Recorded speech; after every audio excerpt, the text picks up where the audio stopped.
The alarm screamed at 5 a.m., but Ethan Carter was already awake, staring at the ceiling of his modest two-bedroom house in the quiet suburbs of Portland. Sleep had become a luxury he couldn't afford, not when juggling a failing tech startup, mounting debts, and raising his 9-year-old son Jake alone after his wife's death 3 years ago. Ethan dragged himself out of bed, his body aching from yesterday's second job loading warehouse inventory until midnight. At 34, he felt like he was 50. The mirror reflected a man with dark circles under his eyes, stubble he didn't have time to shave, and the faded scar on his jawline from his military days. A life that felt like it belonged to someone else entirely. He moved quietly through the dark hallway, not wanting to wake Jake, and headed to the kitchen to start the coffee maker. But the moment he rounded the corner into the living room, his entire body froze. There was a woman on his couch. Not just any woman. She was wearing a torn, blood-stained designer dress that probably cost more than his monthly mortgage. Her long, dark hair was matted with dried blood, and her bare feet were cut and bruised. Diamond earrings caught the early morning light streaming through the window, each one worth more than his car. Ethan's military training kicked in instantly. He scanned for weapons, threats, exit routes. His hand instinctively reached for the baseball bat he kept by the door. The woman's eyes snapped open, brilliant green, sharp with intelligence and absolute terror. "Don't scream," she whispered urgently, her voice hoarse. "Please, they'll hear you." Ethan gripped the bat tighter. "Who the hell are you? How did you get into my house?" The woman tried to sit up, wincing in pain. "My name is Sophia Landrick. I broke in through your basement window 4 hours ago. I'm sorry, I had no choice." Sophia Landrick. The name hit Ethan like a freight train. Everyone in the Pacific Northwest knew that name. The billionaire heiress, tech prodigy, and CEO-in-waiting of Landrick Industries, one of the most powerful artificial intelligence and defense technology companies in the world. Her face was on magazine covers, business conferences, and news segments about the future of technology, and she was bleeding on his 15-year-old couch. "This is insane," Ethan muttered, pulling out his phone. "I'm calling the police." "No!" Sophia lunged forward, grabbing his wrist with surprising strength. "If you call the police, we're both dead. Check your bank account right now, please." Ethan stared at her like she'd lost her mind, but something in her desperate eyes made him pause. He opened his banking app with shaking fingers, expecting to see the usual depressing balance of $247. His phone screen showed, "Business account balance 50,000. The phone slipped from his hand, clattering on the hardwood floor. What is this? What did you do?" His voice came out strangled, panic rising in his chest. Sophia stood up unsteadily, clutching her side where blood seeped through the expensive fabric. "That money is my father's emergency protocol. He was murdered 2 days ago, made to look like a heart attack. Before he died, he created a failsafe, an automated system that would transfer $50 million to a completely random small business owner in the Portland area if his biometric readings flatlined unexpectedly. You were chosen by algorithm. No human selected you. That's why you're safe. That's why I came to you." Ethan felt like the room was spinning. "Your father, Richard Landrick?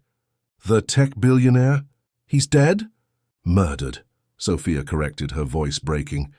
"By his business partner, Marcus Vale. Marcus wanted control of our company's military AI technology that could change modern warfare. My father wouldn't sell it to foreign governments. Marcus did. And when my father found out, Marcus killed him. This is no, I don't believe this. You're in shock. You need a hospital. The moment I go to a hospital, I'm dead," Sophia interrupted. "Marcus controls the board. He controls the security. He controls everything. The money in your account is the encryption, key to files that prove everything, the murder, the treason, all of it. I need that money to access the files. And now that it's in your account, they think you're my accomplice." Before Ethan could respond, a small voice came from the hallway. "Dad?" Ethan's heart dropped into his stomach. Jake stood in his dinosaur pajamas, clutching his stuffed bear, his wide brown eyes fixed on the strange bleeding woman in their living room. "Jake, go back to your room." "Who is she?" Jake's voice was tiny, frightened. "Dad, why is she hurt?" Sophia's expression transformed instantly. The terror and desperation melted into something softer, gentler. She knelt down slowly, meeting Jake at eye level despite her obvious pain. "Hi, Jake," she said softly. "My name is Sophie. I know I look scary right now, but I promise I'm not a bad person. I just need your dad's help with something really important. Is that okay?" Jake looked at his father, then back at Sophia. With the innocent wisdom only children possess, he walked forward and held out his stuffed bear. "Mr. Buttons helps when I'm scared," Jake whispered. "You can hold him if you want." Sophia's eyes filled with tears. She accepted the bear with trembling hands. "Thank you, Jake. Mr. Buttons is very brave." Ethan watched the exchange, his protective instincts screaming at him to get his son away from this situation. But before he could move, his phone buzzed violently on the floor. 20 notifications, 50, 100. He picked it up and felt the blood drain from his face. Breaking news. Billionaire heiress Sophia Landrick kidnapped. Suspect identified as Ethan Carter, 34, Portland resident. 50 million stolen from Landrick Industries. His face was on the screen. His address, Jake's school. "Oh my God," Ethan breathed. "They're framing me, they're—" The front window exploded inward in a shower of glass. Ethan's military instincts took over instantly. He grabbed Jake and dove behind the couch, shielding his son's body with his own. Sophia rolled behind the armchair, her breathing sharp and rapid. 3 men in black tactical gear stormed through the shattered window, weapons raised. They weren't police. They weren't federal agents. These were private military contractors, expensive, professional killers. "Target acquired," one of them spoke into his comm. "Preparing to extract the asset and eliminate the kidnapper." Ethan's mind raced. The kitchen was 15 feet away. The bat was within reach. Jake was terrified, clinging to him, his small body shaking. "Stay down," Ethan whispered to his son. "Whatever happens, stay down." The lead contractor approached the couch, weapon trained on where Ethan was hiding. "Ethan Carter, release the woman and surrender. You're surrounded." Ethan recognized the tone. Calm, professional, efficient. These men weren't here to arrest anyone. They were here to erase the problem entirely. He looked at Sophia, who mouthed 2 words, "Trust me." Then she stood up, hands raised, drawing all 3 weapons toward her. "I'm here," Sophia called out, her voice steady despite the terror in her eyes. "Don't hurt them. I'll go with you quietly."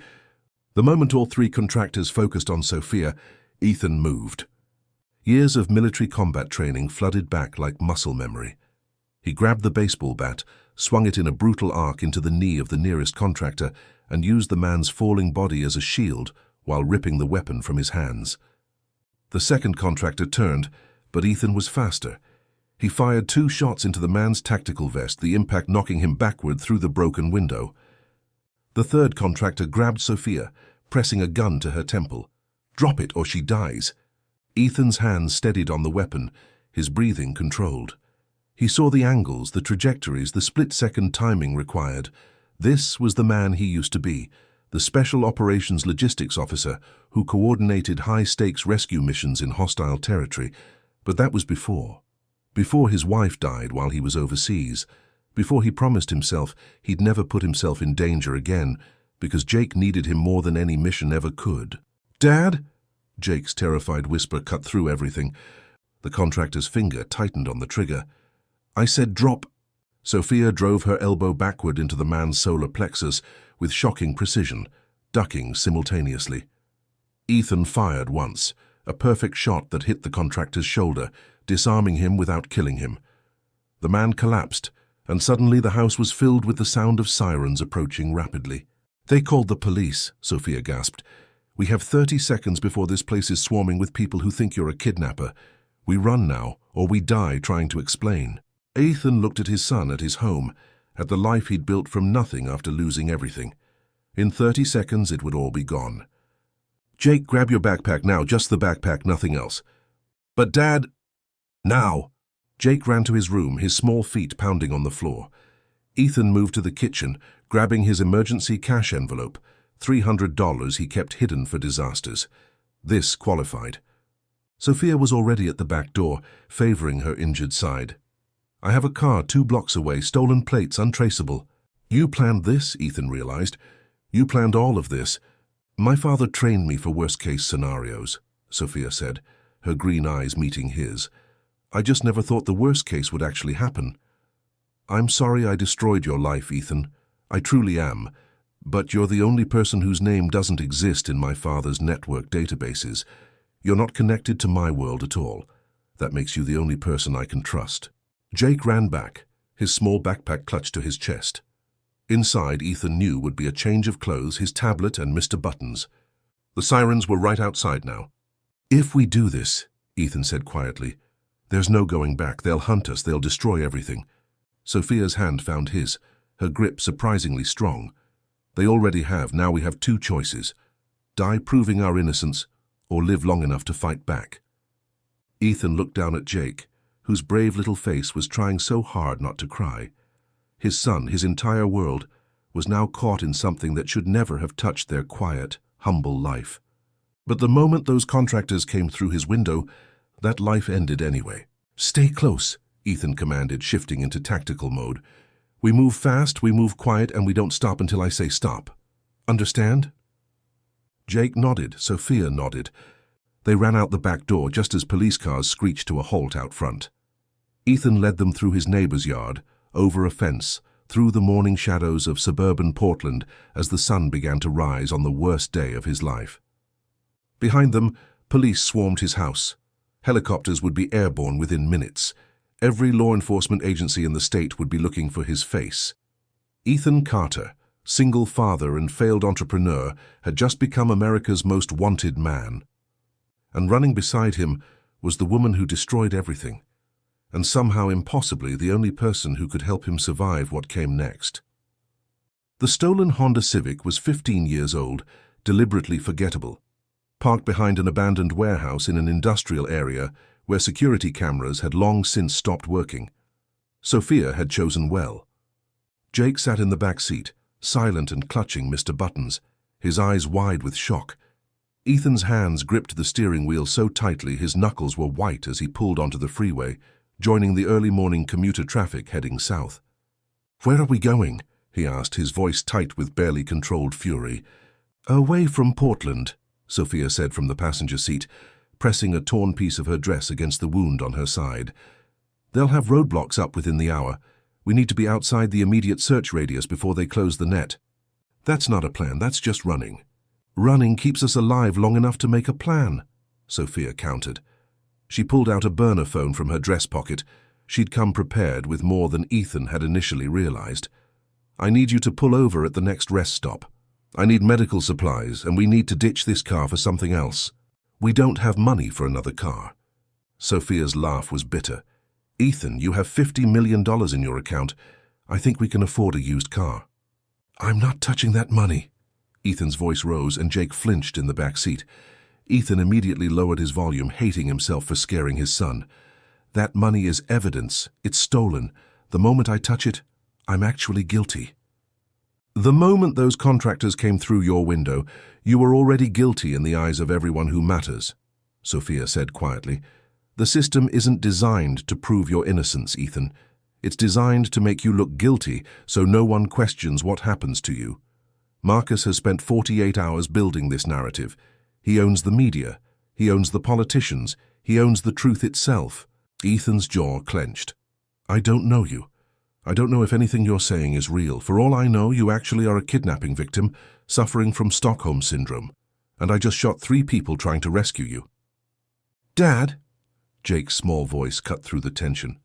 "Is Miss Sophie bad?" Both adults turned to look at the 9-year-old boy whose entire world had just shattered.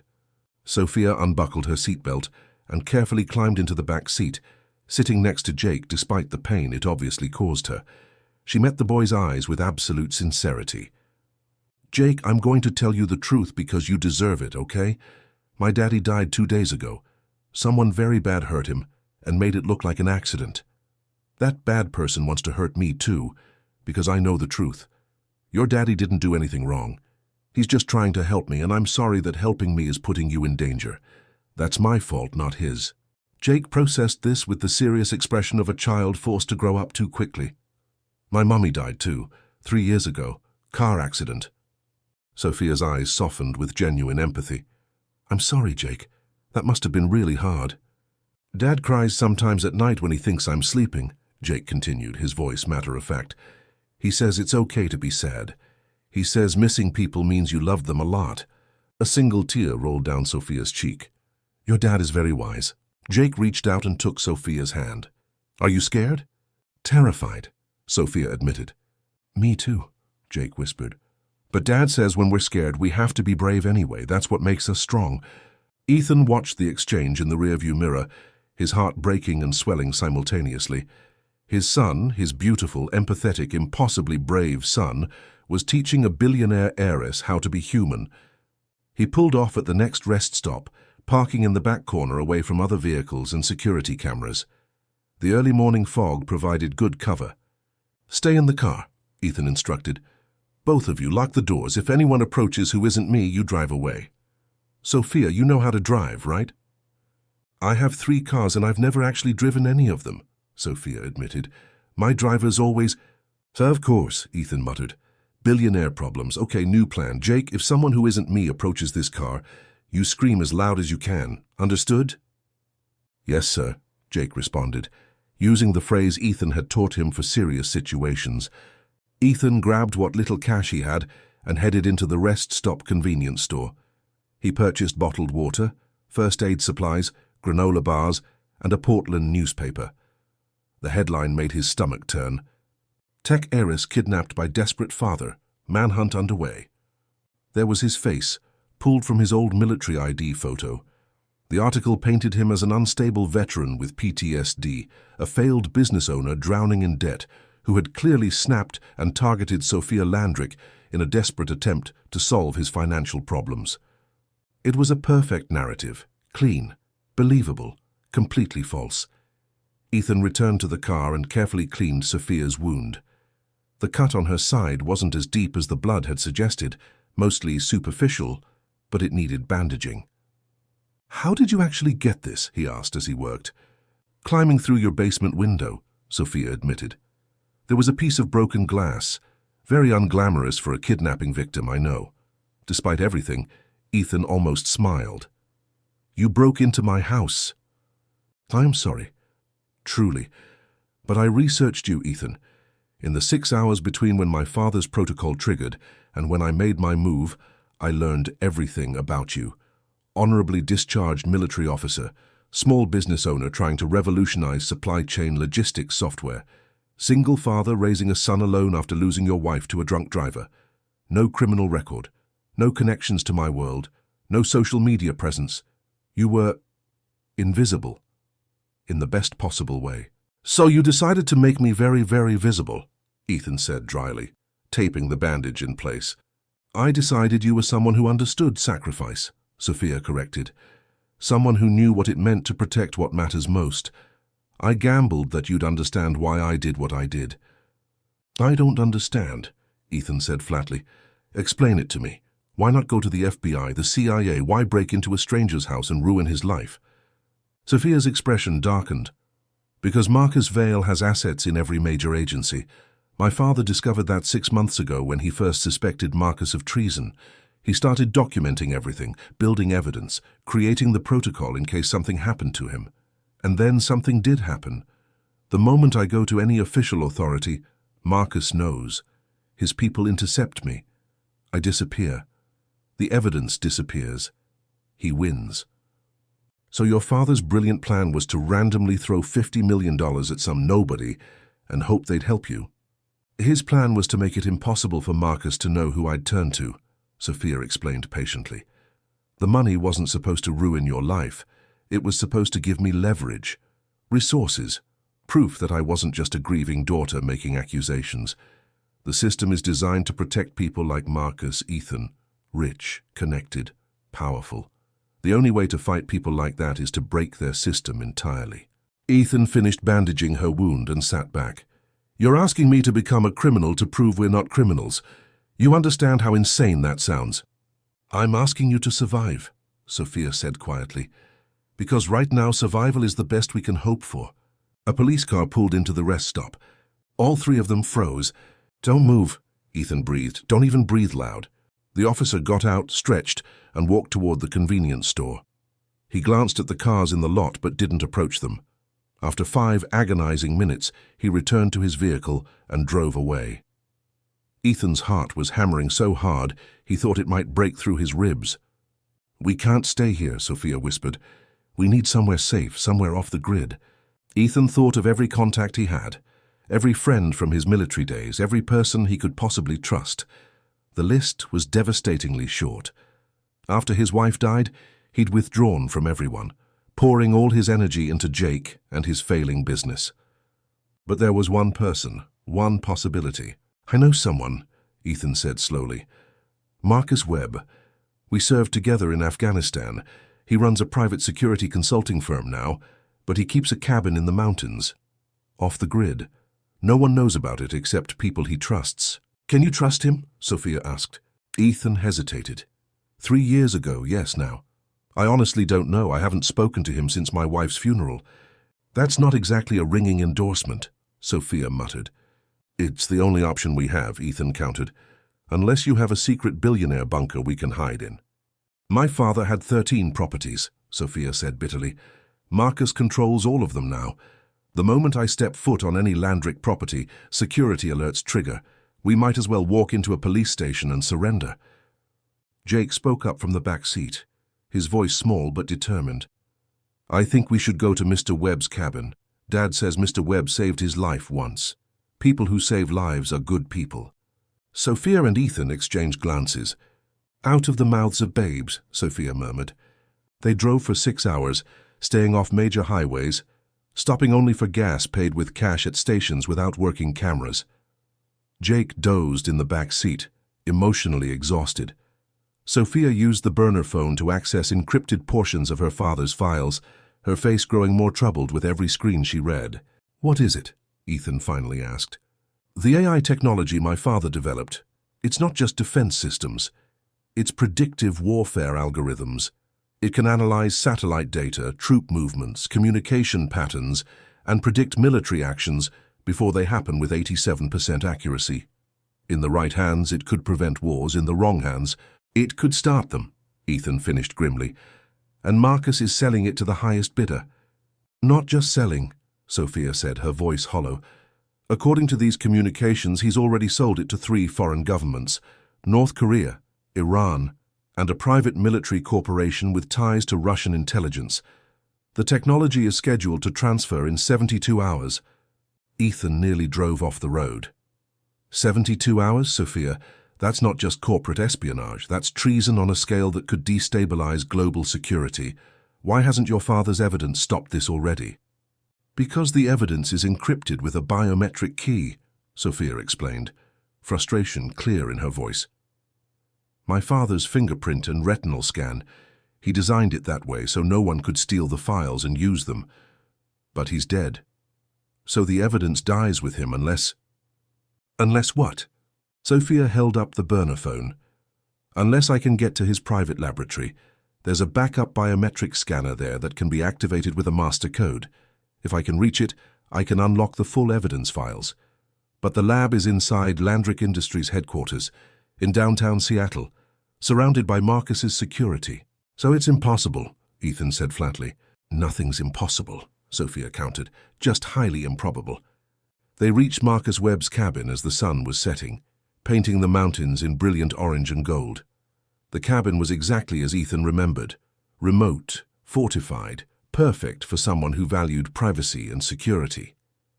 Marcus Webb himself answered the door with a loaded shotgun. He was a mountain of a man, 6'4", 240 pounds of muscle, with a shaved head and a scar running down his left cheek from an IED explosion that should have killed him. He stared at Ethan for a long, tense moment. Then he lowered the shotgun and pulled Ethan into a crushing hug. "So you stupid son of a bitch," Marcus growled. "I saw the news, knew it was bullshit immediately. Only you would get framed for kidnapping a billionaire. Get inside before someone sees you." They hurried into the cabin. Marcus knelt down to Jake's level, his intimidating face softening. "Hey, little man, remember me?" Jake nodded shyly. "You gave me a toy soldier at Mommy's funeral. I still have it." Marcus's eyes got suspiciously bright. "Good. Soldiers stick together, right?" "Right," Jake agreed solemnly. Marcus turned his attention to Sophia. his expression unreadable. "So you're the woman who destroyed my friend's life. Want to tell me why I shouldn't turn you both in right now?" Sophia met his gaze without flinching. "Because turning us in means 3 foreign governments get military technology that could kill millions. Because my father was murdered by his business partner, and the killer is getting away with it. And because if you were the kind of man who turned people in, Ethan wouldn't have trusted you enough to come here." Marcus studied her for a long moment, then looked at Ethan. "She's got guts, I'll give her that." "She's also telling the truth," Ethan said. "Marcus, this is bigger than me, bigger than her. This is national security level serious." Marcus sighed heavily and set the shotgun on the table. "You know what your problem has always been, Carter? You can't just let the world burn. You always have to be the hero, even when being the hero gets you killed." "He's not being a hero," Sophia interjected. "He's being a father. Everything he's doing is to protect his son. I'm the one who made him a hero against his will." Marcus glanced between them, and something like understanding crossed his face. "All right, you can stay here tonight, get some rest. But tomorrow, we figure out a real plan, because hiding in my cabin isn't sustainable, and going up against a tech billionaire with unlimited resources isn't either." They ate a quiet dinner of canned soup and crackers, all Marcus had in his survival pantry. Jake fell asleep on the couch almost immediately, clutching Mr. Buttons. Marcus carried him to the guest bedroom, and Sophia followed to tuck him in. Ethan watched from the doorway as Sophia gently brushed hair from Jake's face, her touch impossibly tender for someone who lived in a world of boardrooms and hostile takeovers. "You're good with him," Ethan observed quietly. Sophia smiled sadly. "I never had this. My father loved me in his own way, but he never tucked me in. Never read me bedtime stories. I had nannies for that, staff, people paid to care. Jake has something infinitely more valuable. He has you. A father who would literally burn his entire life down to keep him safe." "Some protection I've provided," Ethan said bitterly. "I've made him a fugitive." "You've made him brave," Sophia corrected. "He'll remember this. Not as the time he was scared, but as the time his father showed him what real strength looks like. What real love looks like." They stepped out of the bedroom, leaving Jake to sleep peacefully, and joined Marcus on the cabin's small porch. The stars were brilliant here, far from city lights, stretching across the sky in an endless canvas. Marcus handed Ethan a beer. "So, what's the play here? You can't run forever, and you definitely can't storm a corporate headquarters with just the 3 of us." "4," Jake's small voice corrected from the doorway. All 3 adults turned to find him standing there, Mr. Buttons tucked under his arm. "4 of us." "I'm helping." "Jake, go back to bed," Ethan started. "No." The boy's voice was firm, channeling a strength Ethan recognized from his mother. "I'm scared, Dad. I'm really, really scared. But you're always telling me that being scared means we're about to do something brave. So I want to be brave with you." Sophia knelt down, meeting Jake's eyes. "Jake, this is going to be dangerous. Really dangerous. Your dad is right to want you safe." "Nowhere is safe anymore," Jake said with a wisdom far beyond his 9 years. "Those bad men came to our home. They broke our windows. If Dad goes away and I stay behind, they'll find me anyway. At least if I'm with Dad, we're together." Ethan felt his throat tighten with emotion. His son, his brilliant, brave, impossibly strong son, was right. The illusion of safety had shattered the moment. Those contractors stormed their home. Separating now wouldn't protect Jake. It would just mean facing the danger alone. "All right," Ethan said, his voice rough. "We stay together. No matter what." Marcus shook his head, a slight smile on his scarred face. "You, Carters, and your suicidal loyalty. Fine, if we're doing this, we do it right. Sophia, you said the evidence is in your father's lab at Landrick headquarters. What kind of security are we talking about?" Sophia pulled up building schematics on the burner phone. "Biometric scanners, armed security on every floor, facial recognition cameras, pressure-sensitive floors. And that's just the standard security. Marcus Vale has likely tripled it since my father's death." "So it's impossible," Marcus stated. "Highly improbable," Sophia corrected. "But I know the building better than anyone. I grew up there. I know the maintenance corridors, the ventilation systems, the old executive elevator that most people have forgotten about. My father designed redundancies into everything." including ways to move through the building undetected. Why would he do that? Ethan asked. Because he was paranoid, Sophia admitted. Brilliantly, correctly paranoid. He always said that the moment you trust a system completely is the moment it betrays you. So he built escape routes, hidden passages, ways to move through his own building without anyone knowing. Marcus leaned forward, suddenly interested. You're talking about penetrating one of the most secure buildings in the Pacific Northwest, with a team of 4 people, including a 9-year-old child, to steal evidence that proves treason, all while being hunted by every law enforcement agency in the region. Yes, Sophia confirmed. And you think this can work? Sophia's green eyes blazed with determination. I think it's the only chance we have. We get the evidence. We broadcast it to every major news outlet simultaneously. We make it impossible for Marcus to bury. The truth becomes so public that even his connections can't suppress it. Ethan looked at his son, then at Sophia, then at his old friend Marcus. This is insane. Most good plans are, Marcus said with a grin that reminded Ethan of their military days, when they'd undertaken missions that should have been impossible and somehow survived. When do we move? Tomorrow night, Sophia said. Marcus's technology transfer happens in 72 hours. We need the evidence public before then, or it won't matter. The damage will already be done. They spent the next hour planning, Sophia sketching out the building's layout from memory, while Marcus identified tactical challenges and Ethan tried not to think about all the ways this could go catastrophically wrong. Jake eventually fell asleep in Ethan's lap, exhausted by the long day. Sophia excused herself to the guest bedroom, leaving Ethan and Marcus alone on the porch. She's not what I expected, Marcus said quietly. When I saw the news, I figured spoiled rich girl, entitled and dangerous. But she's different, focused, driven, almost desperate. She watched her father die, Ethan said. Or at least she knows he was murdered. That changes people. So does losing a wife, Marcus observed, his tone careful. You shut down after Sarah died, pushed everyone away. I tried to reach out, brother. You never returned a single call. Ethan's jaw tightened. I couldn't. Every conversation, every interaction reminded me that I wasn't there when she needed me most. I was 8,000 miles away, planning logistics for a mission that didn't even matter, while she was driving home from the grocery store, and some drunk asshole ran a red light. That wasn't your fault. Wasn't it? Ethan's voice was raw. I chose the military, I chose deployments. I chose a career that took me away from my family for months at a time. Sarah was alone because I made her alone. Marcus was quiet for a long moment. Is that why you started the business? Why you left the military? Because you blamed yourself? I left because Jake needed a father who was actually present, Ethan said. Not a ghost who showed up a few times a year with stories about places he couldn't talk about and missions he couldn't explain. I thought if I could just build something stable, something safe, I could protect him from ever feeling abandoned again. And then Sophia Landrick showed up and blew that stability apart, Marcus said not unkindly.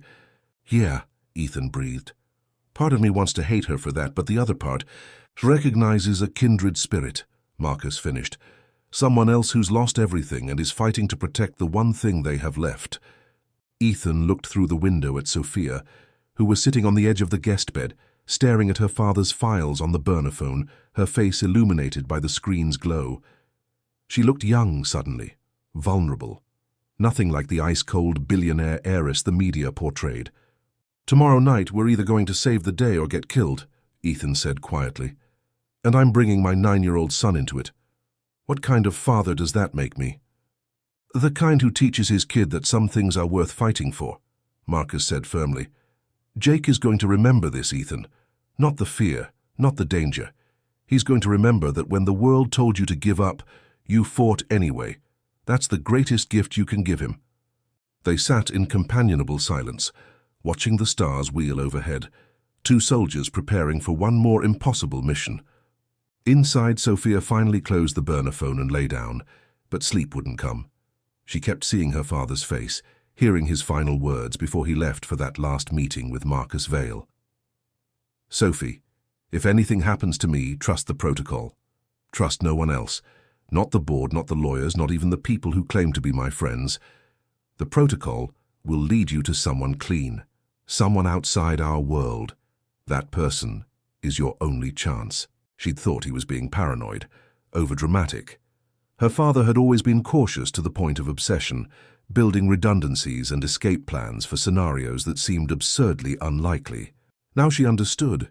He'd known. Somehow he'd known Marcus was planning to kill him, and he'd prepared for it. Sophia's hand drifted to the locket around her neck, the only piece of jewelry she'd kept when she fled.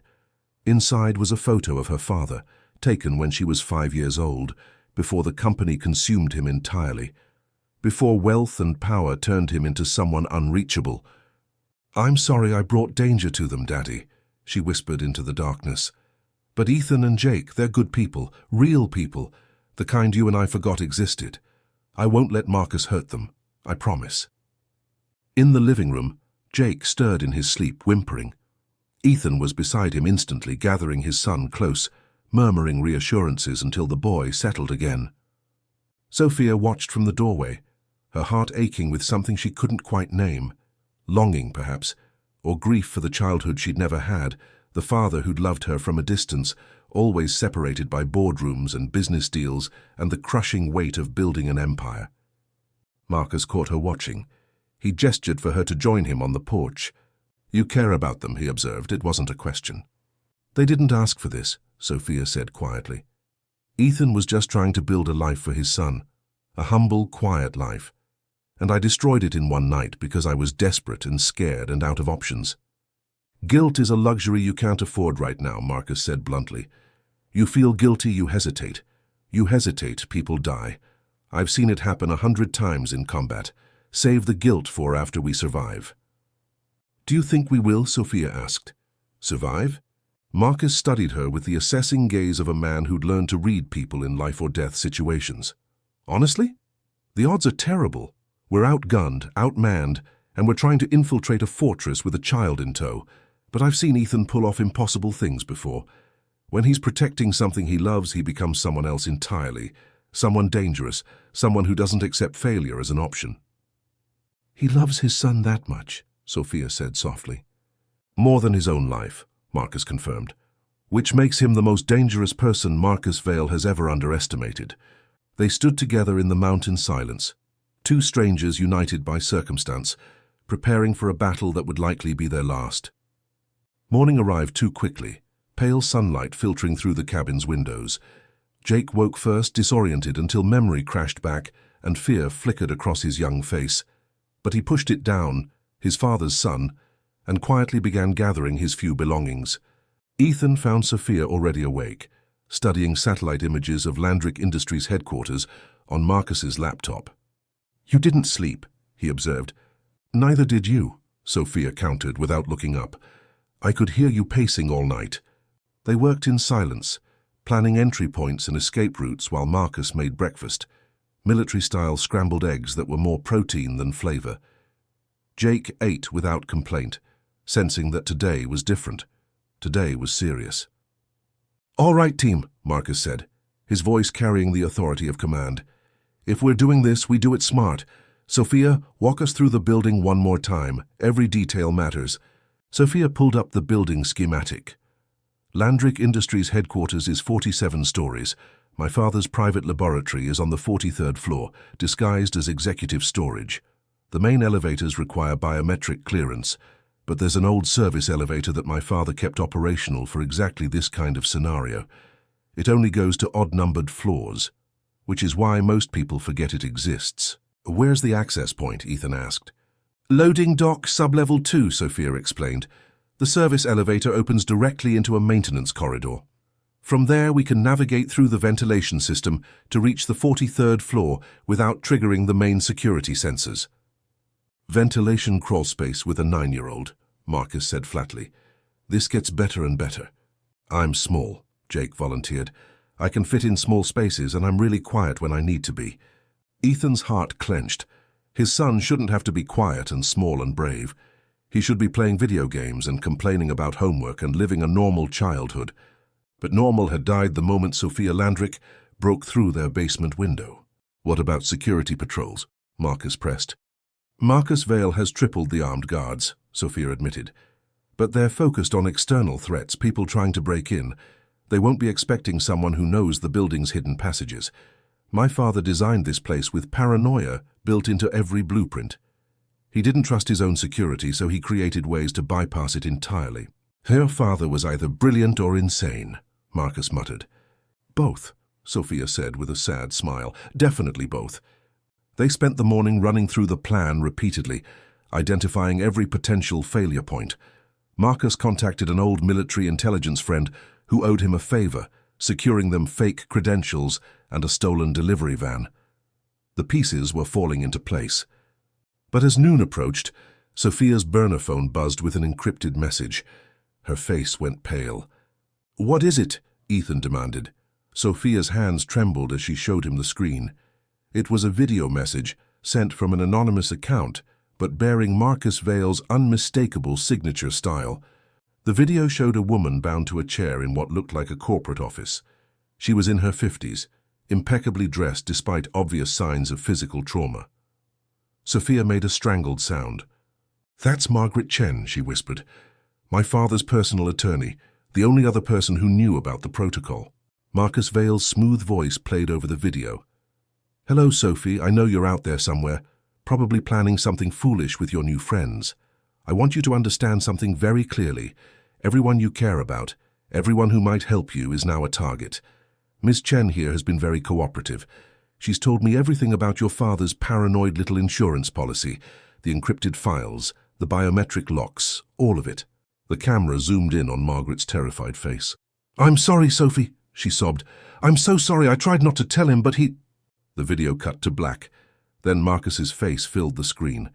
He was sitting in what Sophia immediately recognized as her father's office, her father's chair, a grotesque parody of the man who'd built the empire Marcus was now stealing. "Here's what's going to happen," Marcus continued, his voice calm and reasonable, the tone of a man completely in control. "You're going to turn yourself in. You're going to confess that you staged this entire kidnapping as a grief-induced breakdown.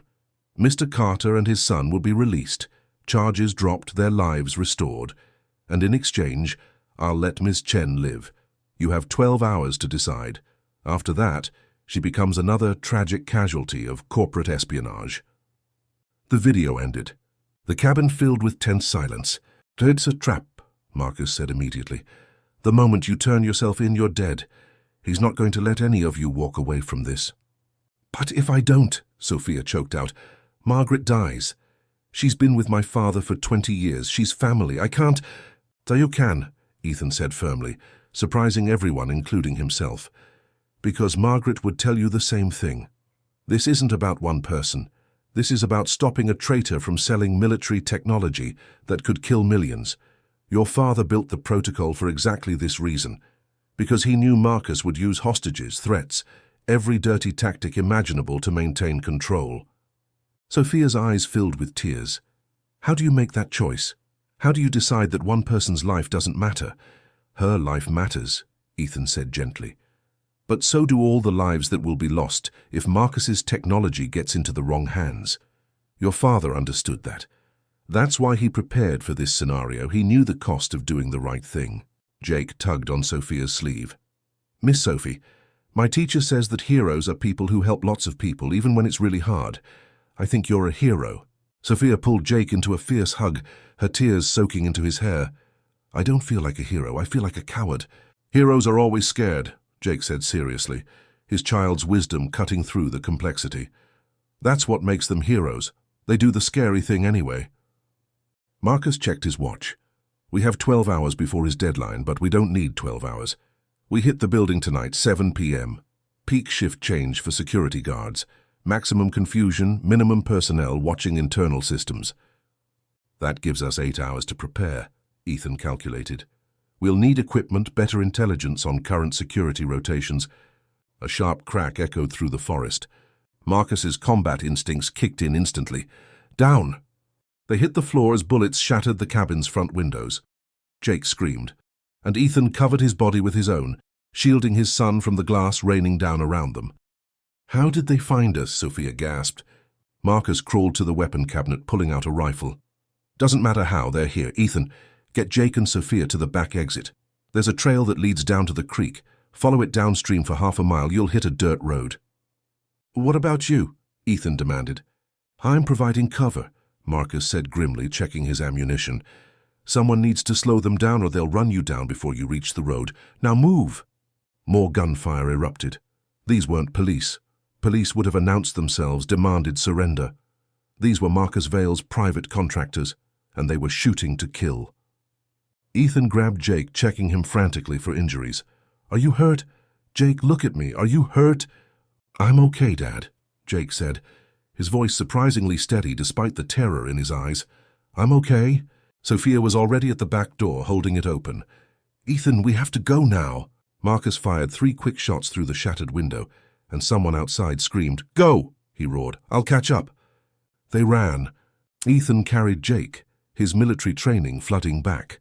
How to move through hostile terrain, how to use natural cover, how to stay alive when everything was trying to kill you. Sophia ran beside him, her expensive dress torn and muddy, all pretense of billionaire elegance stripped away by pure survival instinct. Behind them, the sound of sustained gunfire. An explosion. Marcus had rigged charges around the cabin, old habits from his military days. Shouts. Chaos. They reached the creek, splashing through the icy water, using it to mask their thermal signatures from any drone surveillance. Jake clung to his father's neck, not crying, not complaining, just holding on with everything he had. "There!" Sophia pointed to a dirt road barely visible through the trees. They scrambled up the embankment, and there, like a miracle, was an old pickup truck with keys still in the ignition. Some local leaving their vehicle unlocked, never imagining it would save 3 fugitives' lives. "I'm sorry," Ethan muttered to the absent owner as he started the engine. "I'll pay you back someday." They tore down the dirt road, trees blurring past. Jake was shaking now, the adrenaline wearing off, leaving only shock and fear. Sophia twisted in her seat, looking back toward the cabin. "Do you think Marcus—" "He survived worse," Ethan said, forcing confidence into his voice. "Marcus is a survivor. He'll make it out." But privately, Ethan knew the odds. Marcus had stayed behind to give them time, and that kind of sacrifice usually had only one ending. They drove for an hour, taking random turns, doubling back, doing everything possible to lose any potential pursuit. Finally, Ethan pulled off onto an abandoned logging road and killed the engine. The silence was deafening after the chaos of the last hour. Jake finally broke. The tears came in gasping sobs, his small body shaking uncontrollably. Ethan held him, rocking him like he used to when Jake was a toddler having nightmares, whispering reassurances that felt like lies. "It's okay, buddy, it's okay. We're safe now. I've got you, I've got you." Sophia watched them with something breaking inside her chest. This child, this innocent, brave little boy, was suffering because of her, because she'd dragged them into a war that should never have touched their lives. "This is my fault," she whispered. "All of this. I should have died with my father. I should have—" "Stop!" Ethan said sharply, cutting her off. His eyes blazed with an intensity that made her flinch. "You don't get to give up. Not after Marcus just died buying us time. Not after Jake has been braver than most adults I know. You don't get to quit, because guilt is easier than fighting." "People are dying because of me," Sophia's voice broke. "People are dying because of Marcus Vale," Ethan shouted back. "He's the murderer. He's the traitor. He's the one who brought violence into our lives. You're just trying to stop him. There's a difference." Sophia looked at Jake, who had stopped crying and was watching them with wide, red-rimmed eyes. "Miss Sophie," Jake said quietly, "my dad is right. The bad man is bad. You're not bad. You're just sad and scared. It's okay to be sad and scared, but we can't stop. Not yet." The wisdom from a 9-year-old child shattered what remained of Sophia's composure. She covered her face with her hands and finally let herself break down completely, for her father, for Margaret Chen, for Marcus Webb, for the life she'd lost and the people she'd endangered. Ethan let her cry, understanding that sometimes breaking down is the only way to rebuild yourself strong enough to continue. After several minutes, Sophia wiped her eyes, took a shaky breath and straightened her spine.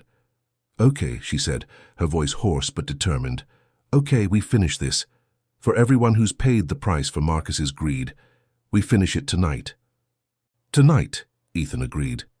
They drove to a small town 30 miles from Seattle, paid cash for a cheap motel room, and spent the afternoon preparing. Sophia used Marcus's laptop to hack into Landrick Industries' security schedule. Her father had taught her the back doors, never imagining she'd use them like this.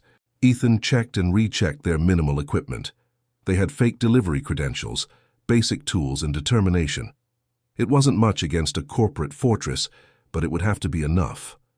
Jake sat on the motel bed, drawing with crayons someone had left behind. Ethan glanced over and felt his heart stop. The drawing showed 4 stick figures, a man, a woman, a boy, and another man. They were holding hands, surrounded by what looked like stars or possibly bullets. At the bottom, in Jake's careful handwriting, "My brave family." Sophia saw it too. Her eyes met Ethan's across the dingy motel room, and something unspoken passed between them. They weren't just allies anymore. Somewhere between the chaos and the fear and the impossible choices, they'd become something more. A family forged not by blood but by survival. As evening approached, they dressed in the stolen delivery uniforms. Jake's was comically oversized, but it would have to work. They drove toward Seattle in silence, each lost in their own thoughts about what came next. The Landrick Industries headquarters towered over downtown Seattle, 47 stories of steel and glass, gleaming in the sunset like a monument to everything Sophia had lost. Somewhere in that building was the truth that could save them, or the death that would end them. Ethan pulled into the loading dock at precisely 7:03 p.m., right in the middle of shift change as planned. Security guards were distracted, focused on logging out and logging in, the brief window of chaos where systems were vulnerable. They grabbed fake delivery boxes and walked toward the entrance with the confident stride of people who belonged there. Jake stayed close between Sophia and Ethan, his small hand gripping his father's with white-knuckled intensity. The loading dock guard barely glanced at their credentials. "You're late. This shipment was supposed to be here an hour ago." "Traffic was a nightmare," Sophia said smoothly, channeling the imperious tone she'd used in boardrooms. "Where do you want these?" "Sub-level 2, storage area B," the guard said, already turning away to deal with the next interruption. "Service elevator is to your left." They were in. The service elevator was exactly where Sophia remembered, old, creaky, forgotten by most of the modern building's occupants. Ethan pressed the button for the 43rd floor, and the ancient machinery groaned to life. As they ascended, Jake whispered, "Dad, I'm scared." "Me too, buddy," Ethan admitted quietly. "Me too." The elevator stopped at the 43rd floor, doors opening onto a maintenance corridor that smelled of dust and disuse. Sophia led them through the maze of passages, her memory unerring despite the years since she'd last used these hidden routes. They reached a concealed door marked Executive Storage. Sophia pressed her hand against a biometric scanner that should have been disabled but apparently wasn't, her father's paranoia extending even to maintaining his daughter's access long after he should have revoked it. The door opened with a soft hiss. Inside was Richard Landrick's private laboratory, a space that looked like it belonged in a science fiction movie. Banks of servers, holographic displays, and at the center, a single computer terminal with a biometric scanner. "This is it," Sophia breathed. "This is where we get the evidence."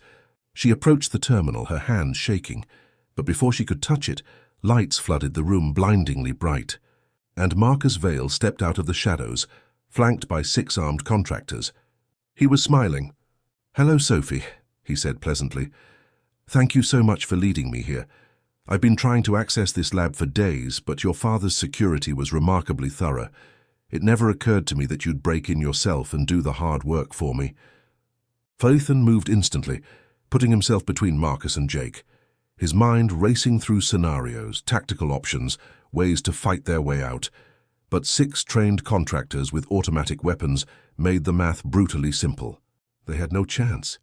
Sophia's face had gone ashen. "How did you know we'd come here?" "Because I know you, Sophie," Marcus said, his tone almost fond. "You're your father's daughter, stubborn, idealistic, convinced that truth and justice will prevail if you just fight hard enough. It makes you predictable. The moment I sent you that video of Ms. Chen, I knew you'd accelerate your timeline. The moment my contractors found that cabin, I knew you'd panic and run straight here, to the one place you thought held your salvation." "The tracker," Sophia whispered in horror. "There was another tracker, not in my shoulder, somewhere else." Marcus nodded approvingly. "Your locket, actually. the one you never take off. Your father had it made with a GPS embedded in the metal so he could always find you. Such a touching paternal gesture. It made tracking you remarkably easy. Sophia's hand went to the locket, her father's final gift now revealed as the weapon that had doomed them. "So what now?" Ethan demanded, his voice steady despite the terror coursing through him. "You kill us all? Make it look like a break-in gone wrong?" "Oh, much simpler than that," Marcus said. "You're already wanted criminals. Corporate espionage, kidnapping, now breaking and entering. When my security team discovered you attempting to steal classified technology and shot you in self-defense, it'll be completely justified. Tragic, but justified." He gestured to his contractors. "Kill them. Make it quick for the boy. He's innocent in all this. The adults can suffer a bit for all the trouble they've caused." The contractors raised their weapons. Jake pressed his face against his father's chest, and Ethan wrapped his arms around his son, preparing to die but determined that Jake wouldn't see it coming. Sophia stepped forward, her voice ringing clear. "Wait." Marcus raised an eyebrow. Marcus paused, amused. "You have something to offer me, Sophie? Some desperate last-minute bargain?" "I'll give you the access codes," Sophia said, her voice steady despite the trembling in her hands. "Full biometric override, complete access to every file my father created. Everything you need to complete the technology transfer without any complications." "Sophia, no," Ethan started, but she cut him off with a sharp look. "In exchange," Sophia continued, "you let the boy go. He's 9 years old, Marcus. He has nothing to do with this. Let him walk out of here. Kill me, kill Ethan if you must, but let Jake live." Marcus stroked his chin, considering. "An interesting proposal. But what guarantee do I have that you'll actually give me the real codes and not some elaborate self-destruct sequence?" "Because I'll enter them myself," Sophia said. "Right now, you can watch. The moment the system confirms full access, you let Jake leave the building. That's the deal." Jake clutched his father tighter. "Dad, I don't want to leave you." "Shh, buddy," Ethan whispered, his heart shattering. "It's okay. Everything's going to be okay." But it wasn't okay. Ethan knew what Sophia was doing, buying Jake's life with their own. It was the only play left, the only card they had. And as much as he wanted to fight, wanted to die trying to protect them all, the cold, tactical part of his brain recognized the brutal math. 1 life saved was better than 3 lives lost. Marcus considered for a long moment, then nodded. "Very well. Enter the codes, Sophie. Prove you're being sincere. Then we'll discuss the boy's release." Sophia approached the terminal, her hands hovering over the biometric scanner. She glanced back at Ethan and Jake one last time, her green eyes conveying everything she couldn't say aloud. "I'm sorry, thank you for showing me what family means. Take care of your son, tell him I tried to be brave." Then she pressed her hand to the scanner. The system hummed to life, holographic displays illuminating the dark laboratory with cold blue light. Data streams cascaded across multiple screens, years of Richard Landrick's research, development notes, prototype schematics, and buried deep within it all, the evidence of Marcus Vale's treason. Marcus leaned forward eagerly, his eyes gleaming with triumph. Yes, full access, finally. Do you know how long I've been trying to crack this system? Your father was brilliant, Sophie. Paranoid and brilliant. But in the end, his love for you was his weakness. He couldn't imagine you'd ever betray him by giving someone else access. I'm not betraying him, Sophia said quietly. I'm finishing what he started. Marcus frowned. What? The terminal emitted a sharp beep, then another, then a rapid cascade of beeps that rose to a continuous alarm. Emergency broadcast protocol activated. Transmitting all files to FBI, CIA, NSA, DOD, Washington Post, New York Times, CNN, BBC, Reuters, Associated Press. Transmission irreversible. Estimated completion 47 seconds. Marcus's face went from triumph to horror in an instant. What did you do? What did you do? Sophia smiled, and for the first time since her father's death, it was a genuine, fierce, victorious smile. My father didn't just build a biometric lock, he built a broadcast system. The moment I accessed it with my fingerprints, it triggered an automatic upload of every file to every major intelligence agency and news outlet in the world simultaneously. You can't stop it. You can't contain it. In 40 seconds, everyone will know what you did. "Kill her!" Marcus screamed. "Kill all of them, now!" The contractors raised their weapons, and the laboratory's emergency lockdown activated. Steel barriers slammed down over every exit, triggered by the same security protocol that Sophia had just activated. The contractors were trapped inside with them, unable to escape, unable to call for backup. Marcus lunged for the terminal, desperately trying to abort the transmission. But it was too late. The progress bar ticked upward relentlessly. 78%, 82%, 89%. "You stupid girl," Marcus snarled, his composure finally cracking. "You've just made yourself a traitor too. That data includes classified military technology. Transmitting it to the media is a federal crime. You'll spend the rest of your life in prison." "Maybe," Sophia said calmly, "but you'll spend the rest of yours there too. And unlike you, I'm not a murderer. I think the courts will see the difference." 94%, 97%, 100%. Transmission complete. Files successfully delivered to 47 recipients. Evidence now public record. The screens filled with confirmation messages. Within seconds, phones across the building started buzzing.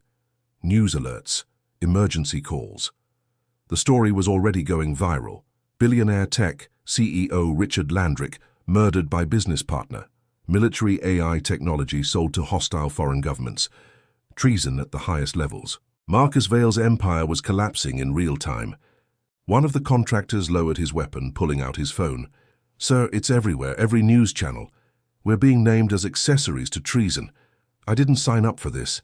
I thought this was corporate security, not—" "Put that phone away and do your job," Marcus roared.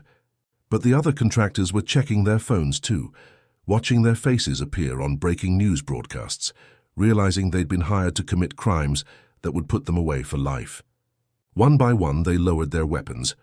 "We're done here," the lead contractor said flatly.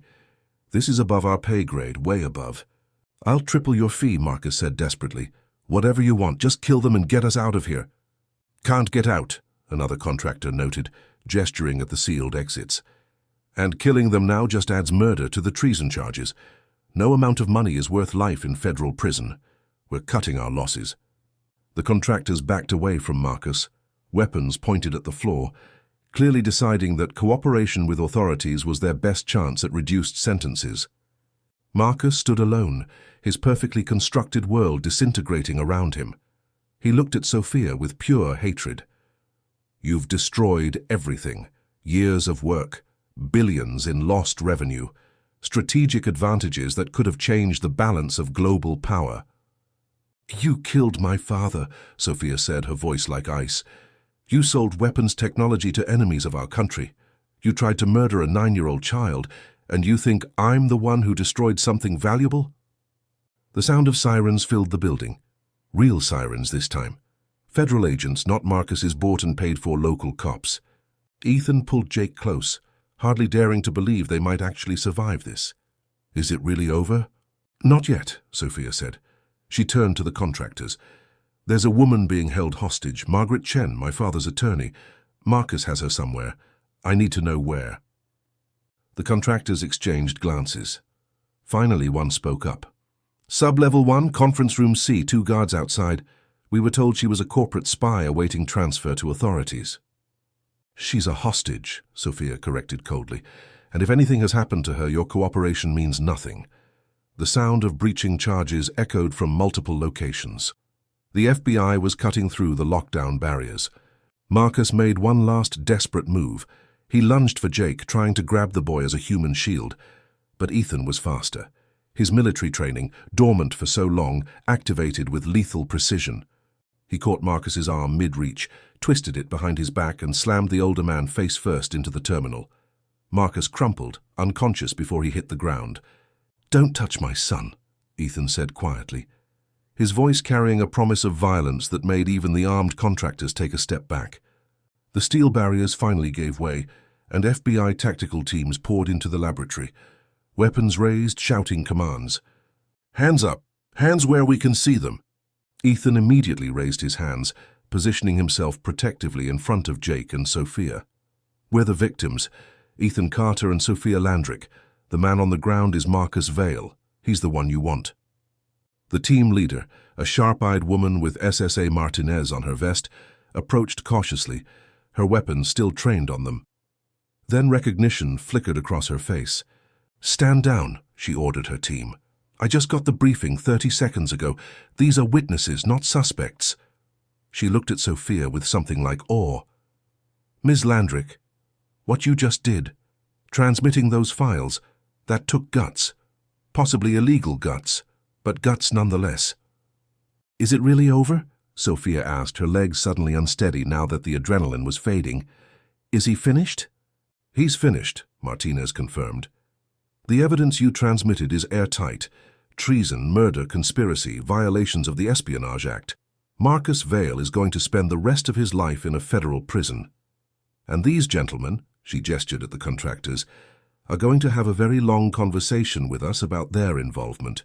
"There's a hostage," Ethan interjected urgently. "Margaret Chen, Sub-Level 1, Conference Room C." Martinez immediately spoke into her radio, dispatching a team. Within minutes, word came back. Margaret was alive, shaken but unharmed. She'd been held for less than 24 hours, used as bait in Marcus's trap. Medical teams arrived, checking everyone for injuries. Jake clung to his father, silent and processing, his young mind struggling to comprehend everything that had just happened. A paramedic knelt beside him. "Hey there, buddy, you're pretty brave. Want to tell me if anything hurts?"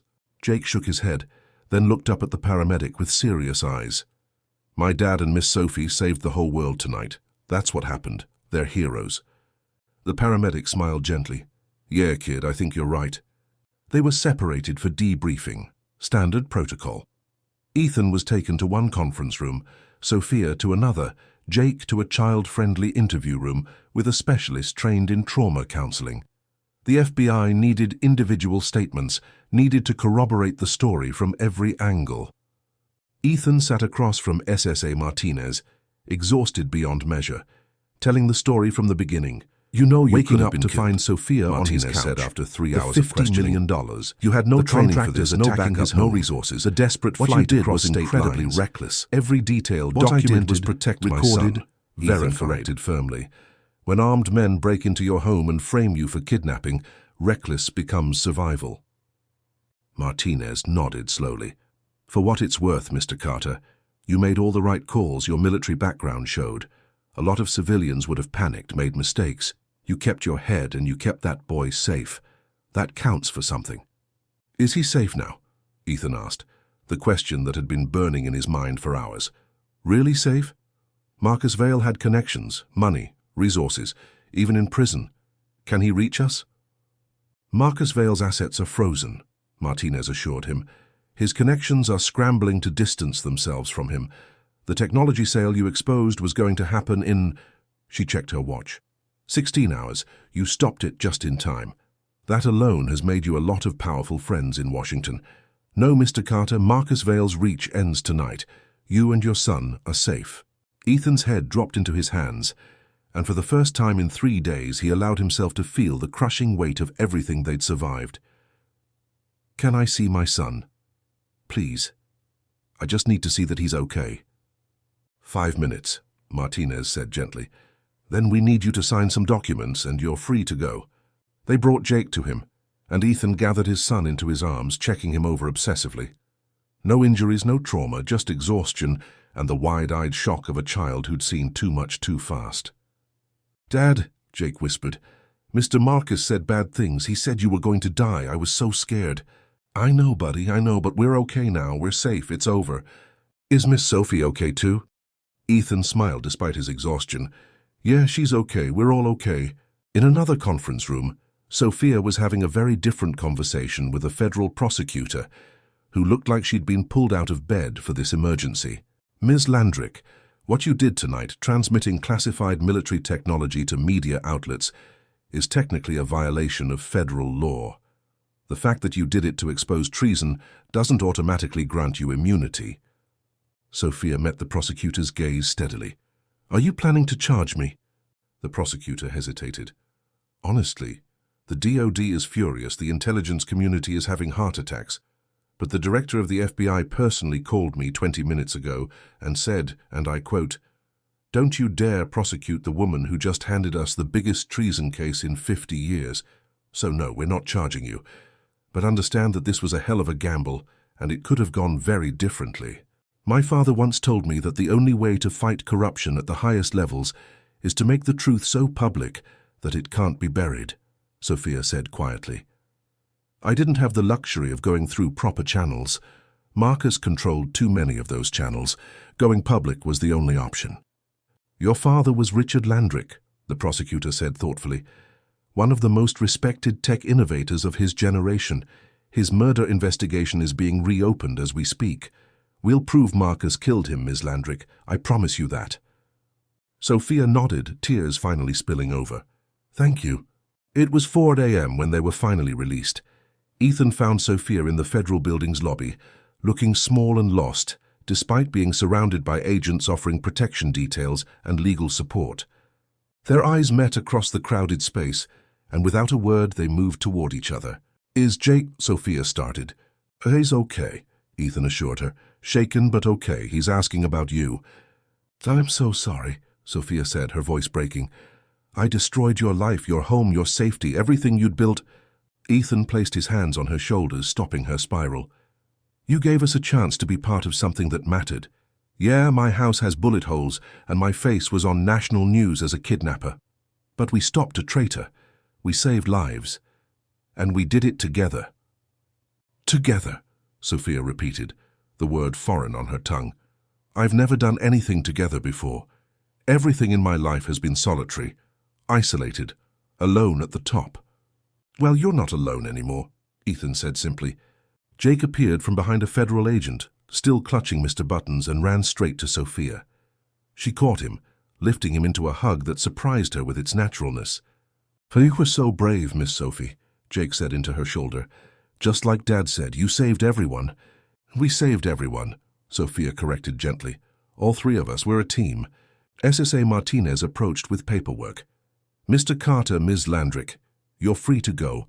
We'll need you back for depositions and eventually trial testimony, but for now, you've done enough.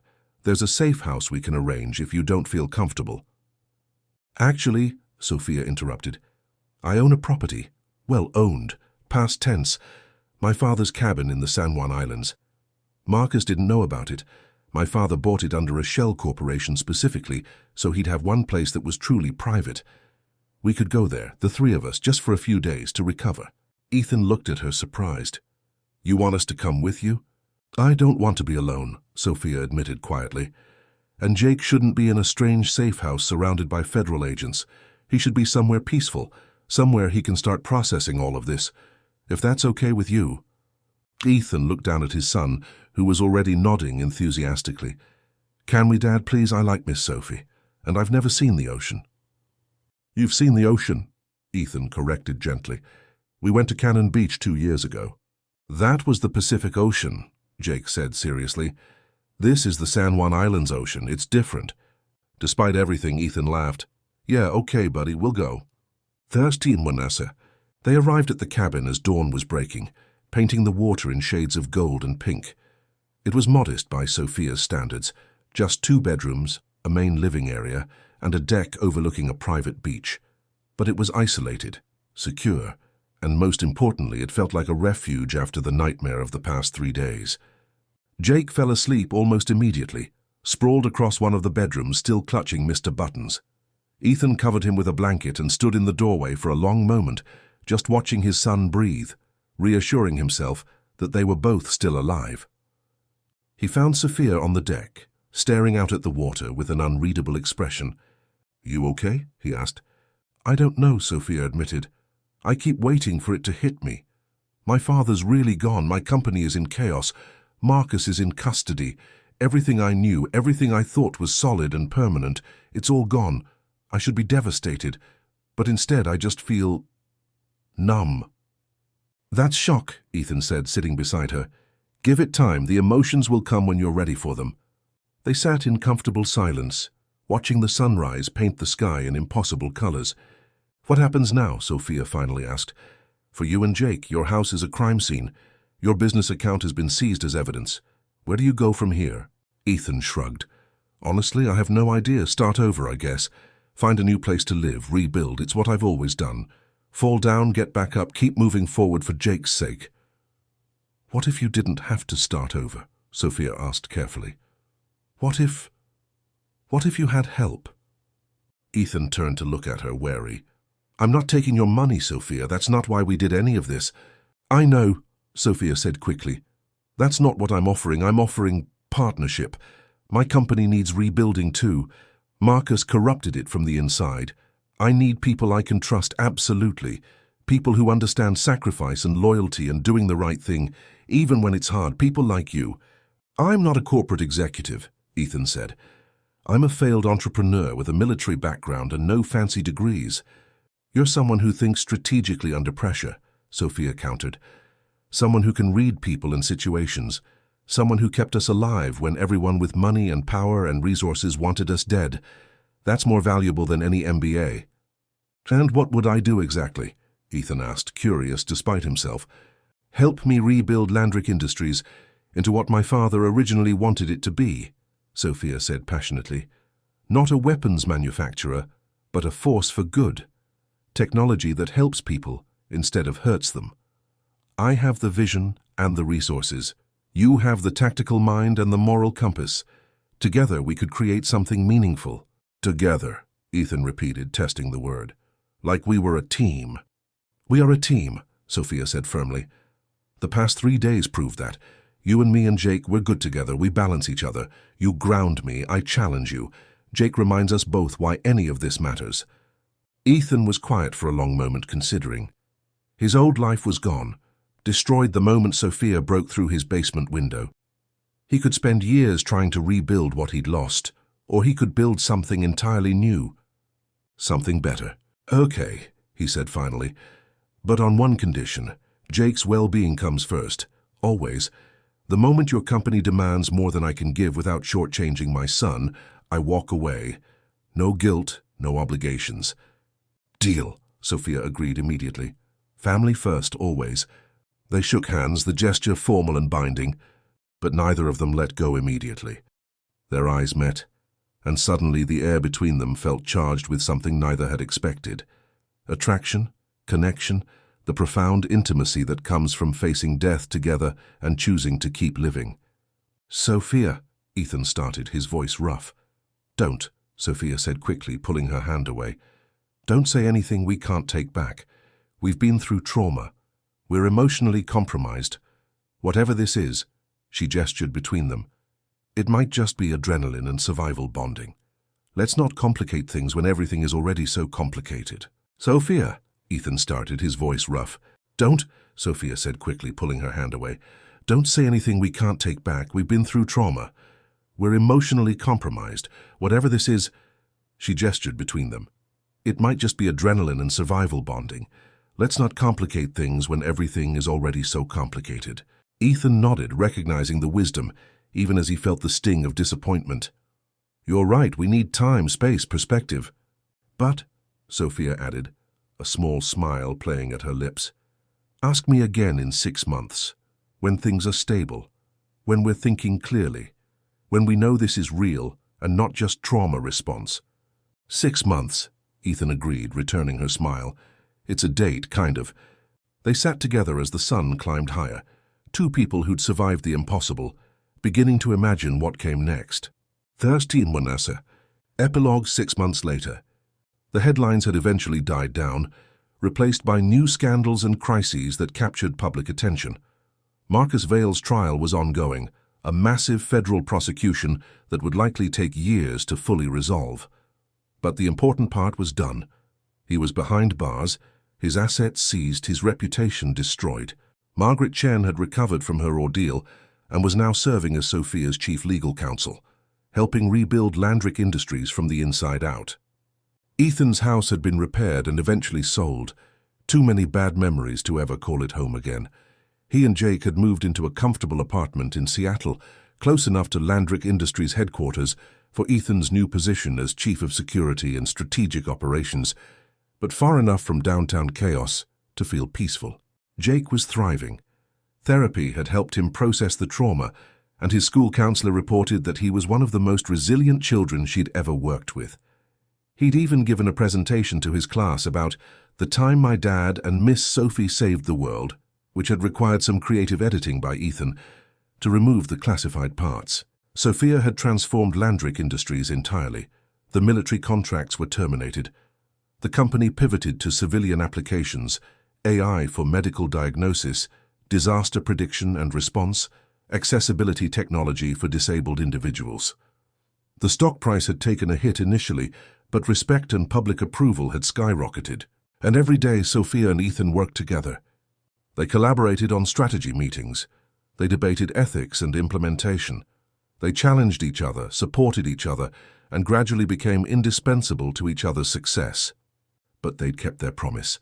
No complications, no crossing professional boundaries, just partnership and mutual respect, and the growing certainty that what they'd felt on that deck 6 months ago hadn't been trauma.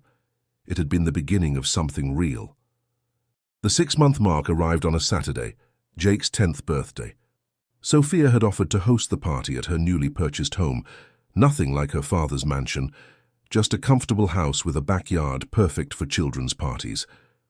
She'd invited Jake's entire class, hired entertainment, a magician who was currently making balloon animals, and helped Ethan organize the chaos. It was domestic and normal and utterly perfect. As the party wound down and exhausted children were collected by grateful parents, Jake approached Sophia with serious eyes. "Miss Sophie, can I ask you something?" "Of course, birthday boy, what's up?" Jake glanced at his father, who was cleaning up cake plates, then back at Sophia. "Are you and Dad going to get married?" Sophia nearly dropped the stack of paper plates she was holding. "I what? Jake, where did this come from?" "My friend Tommy says when a lady and a man work together and smile a lot and look happy, they're probably going to get married," Jake explained, with the confidence of a 10-year-old sharing universal truth. "You and Dad smile a lot, and you make him happy. He doesn't cry at night anymore like he used to after Mom died." Sophia's throat tightened with emotion. "Jake, your dad and we're good friends, partners, that's all." "But do you want it to be more?" Jake pressed. "Because I asked Dad and he said he had to ask you something important today, but he was nervous. Adults are weird about feelings." Ethan had apparently overheard, because he appeared at Sophia's elbow, his ears distinctly red. "Jake, buddy, maybe give Miss Sophie and me a minute to talk. Go help Mr. Martinez clean up the backyard." Marcus Webb, who had indeed survived the cabin attack and was now recovered and serving as Ethan's second-in-command at Landrick Industries, called from the back door. "Come on, little man. Let's give the adults some privacy." Jake ran off, leaving Sophia and Ethan alone in the kitchen, surrounded by birthday party debris and the weight of 6 months of carefully controlled feelings. "So," Sophia said, her heart hammering, "you were going to ask me something important." Ethan took a deep breath. "It's been 6 months, like we agreed, and I've spent every single day of those 6 months working with you, watching you transform your company, seeing you build something your father would be proud of. And every day, I've been more certain that what I felt back on that deck wasn't trauma or survival bonding or any other convenient excuse." "What was it?" Sophia whispered. "The beginning of falling in love with you," Ethan said simply. "You're brilliant and brave, and you care deeply about doing the right thing, even when it costs you everything. You're patient with Jake, and you treat him like he matters, not like he's an obligation or an inconvenience. And you make me want to be better, braver, smarter, more than just a guy who survived his wife's death by building walls around his heart." Sophia's eyes filled with tears. "Ethan!" "I'm not asking you to marry me," Ethan clarified quickly. "That's way too fast, and Jake watches too many romantic comedies. I'm just asking if you'd be willing to try this. Us. Not as business partners or trauma survivors or reluctant allies, but as two people who might actually have a future together, if you're willing to risk it." Sophia laughed through her tears. "You're asking me to risk something? Ethan, 6 months ago I broke into your house and destroyed your entire life. Everything since then has been one giant risk." "So is that a yes?" Ethan asked, hope evident in his eyes. "That's a yes," Sophia confirmed. "To trying, to taking it slow, to seeing if this incredible partnership can become something even more incredible." Ethan stepped closer, his hand coming up to cup her cheek gently. "Can I kiss you, or is that moving too fast?" "You fought armed contractors to protect me," Sophia said, smiling. I think a kiss is appropriate. Their first kiss was soft, tentative, full of promise and possibility. It tasted like birthday cake and new beginnings and the sweet relief of finally acknowledging what had been building between them for months. When they pulled apart, Jake's voice echoed from the backyard. Did he kiss her yet, Mr. Marcus? I can't see. Get down from that fence, you little spy, Marcus's voice roared back, followed by the sound of Jake's delighted laughter. Sophia and Ethan looked at each other and burst out laughing. Our son is a menace, Sophia said without thinking, then froze. I mean, your son, Jake, is your son. I didn't mean... Hey, Ethan said gently, catching her hand. Maybe someday he could be our son if you want that, if we get there. I'd like that, Sophia admitted softly. I'd really like that. They walked out to the backyard together, hand in hand, to find Jake hanging upside down from a tree branch, while Marcus attempted to coax him down with the last piece of birthday cake. Miss Sophie, Jake shouted when he saw them. Did Dad finally tell you he loves you? Because he practices in the bathroom mirror sometimes and it's really funny. Jake! Ethan's face turned brilliant red, while Sophia dissolved into helpless laughter. What? I'm just being honest. You said honesty is important. Marcus grinned at them both, his scarred face transformed by genuine happiness. You two are going to have your hands full with that kid. Yeah, Ethan agreed, pulling Sophia close to his side as they watched Jake finally drop from the tree and run toward them, his arms outstretched, his face full of pure joy. We really are, Sophia agreed, and for the first time since her father's death, for the first time in her entire controlled, isolated, carefully constructed life, Sophia Landrick felt like she was exactly where she belonged. Not in a boardroom, not at a charity gala, not in a corporate headquarters, but here in a suburban backyard, with frosting in her hair and grass stains on her expensive dress, surrounded by the family she'd never known she wanted and had somehow found in the most impossible way. 13 Vanessa. Final scene 1 year later. The headlines had long since moved on, but occasionally, when business news was slow, journalists would revisit the Landrick affair, the tech heiress who'd brought down a traitor, the single dad who'd become her unlikely partner, and the child who'd survived it all and emerged as the heart of a story that had captivated the nation. Ethan Carter, now Chief Operating Officer of Landrick Industries, stood at the floor-to-ceiling windows of his office, looking out over Seattle's skyline. The company had tripled in value under Sophia's new direction, and their humanitarian technology applications were changing lives across the globe. His phone buzzed with a text from Jake. Dad, Miss Sophie said we're having a family meeting tonight. Is she going to ask you to marry her? Tommy's mom says usually the man asks, but Tommy's mom is old-fashioned. Ethan smiled, typing back, We'll see, buddy. Don't spy on the adults tonight, okay? No promises, came the immediate reply, followed by a string of laughing emojis. That evening they gathered at Sophia's house, which had somehow become their house over the past year, with Ethan and Jake spending more nights there than at their apartment, until finally, 3 months ago, Sophia had simply asked, Why are you still paying rent on a place you never sleep at? Just move in. We're a family. Families live together. Jake was in his room, theoretically doing homework but probably eavesdropping. Marcus had been invited for dinner and was currently grilling steaks on the back patio, his girlfriend, a federal prosecutor he'd met during Marcus Vale's trial, helping him. Sophia pulled Ethan aside to the living room, her expression nervous in a way he rarely saw. So, she started, we need to talk. Ethan's stomach dropped. Those 4 words had never led anywhere good. Okay, I got a call today from the Department of Defense, Sophia continued. They want to contract with Landrick Industries for a new project, defensive AI systems specifically designed to prevent the kind of technology theft that Marcus attempted. It's a huge opportunity, prestigious, profitable, everything my father would have wanted. But, Ethan prompted, sensing there was more. But it would mean returning to some military applications, Sophia admitted. Not weapons, not anything offensive, just defensive systems and predictive technology to prevent conflicts before they start. Still, it's a line I swore I wouldn't cross after what happened with Marcus. I told them I needed to talk to you first before making any decision. Ethan studied her, seeing the internal conflict. What do you want to do? I don't know, Sophia said honestly. Part of me wants to keep Landrick Industries purely civilian. But another part recognizes that if we don't develop ethical military AI, someone else will, and they might not have the same moral guardrails. Maybe the answer isn't avoiding military applications entirely, but approaching them with integrity and oversight. What does your gut tell you? Ethan asked. Sophia was quiet for a long moment. My gut says that my father developed that technology for a reason, to protect people.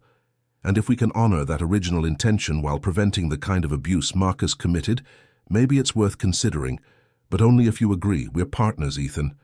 I won't make this decision without you. Ethan thought about it, weighing the risks and benefits, considering all the angles.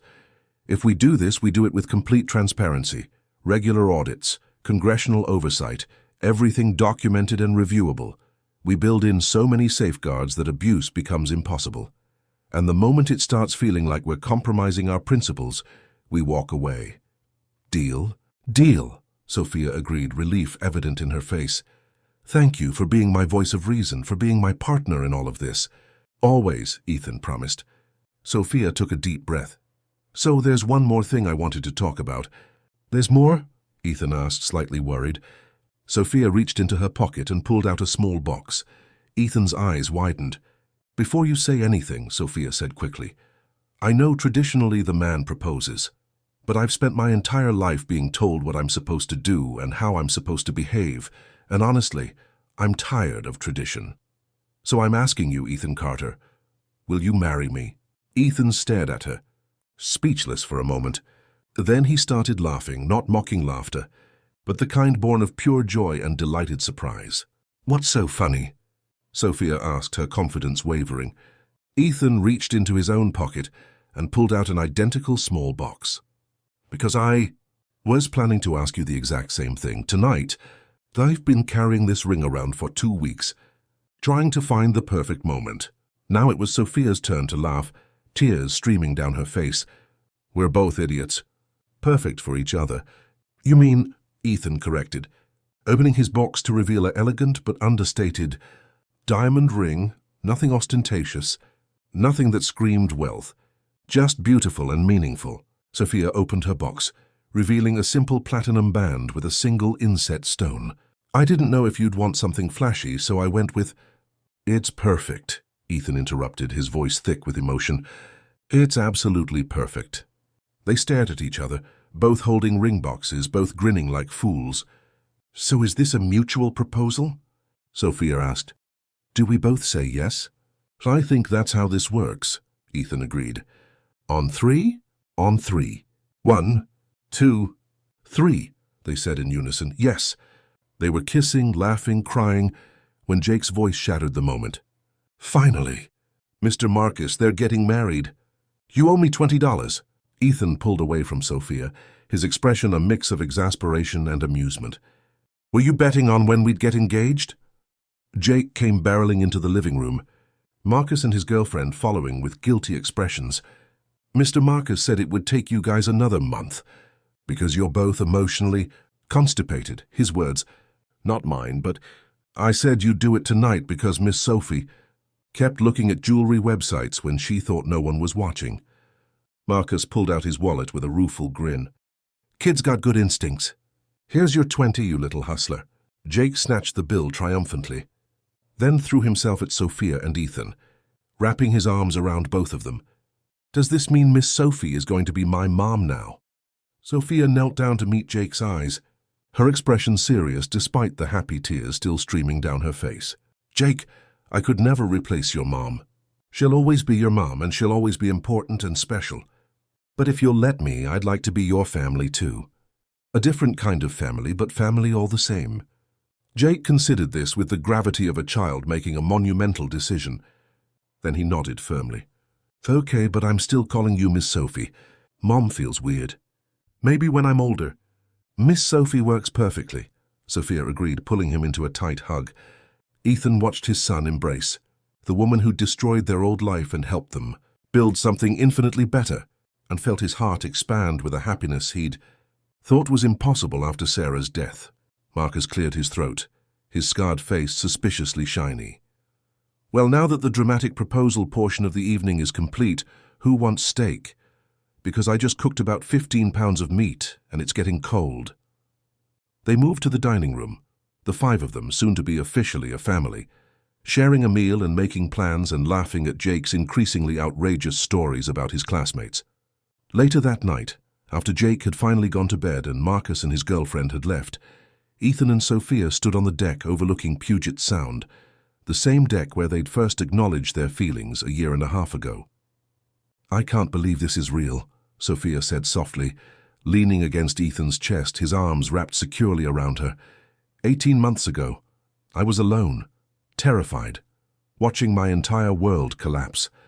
And now you have a family," Ethan finished.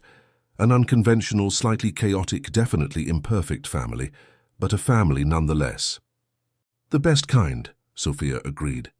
She turned to face him, her green eyes reflecting the moonlight. "Do you ever regret it? That morning when you woke up and found me on your couch, everything that happened after?" Ethan thought about it honestly. His destroyed house, the manhunt, the near-death experiences. The terror of watching his son caught in crossfire meant for adults. "Not for a second," he said firmly, "because that morning led to this moment. And this moment, right here, right now with you, is worth every second of chaos and fear. You didn't destroy my life, Sophia. You saved it. You reminded me that I was more than just Jake's father, that I could be a partner, a leader, someone who fought for something bigger than just survival." "You saved me too," Sophia whispered. "You showed me what real strength looks like. Not money or power or control, but the courage to be vulnerable, to ask for help, to trust people, even when everything in your experience says you shouldn't. You taught me how to be human again." They stood together in comfortable silence, watching the lights of Seattle shimmer across the water. "So what happens now?" Sophia finally asked. "We plan a wedding, merge our lives officially, navigate being business partners and life partners simultaneously?" "We do all of that," Ethan agreed, "and we probably make mistakes and argue about stupid things and struggle to balance work and family. But we do it together, as partners, as equals, as a team that's already survived the impossible." "Together," Sophia repeated, the word that had defined them from the very beginning. "I like the sound of that." "Me too," Ethan said, pulling her closer. "Me too."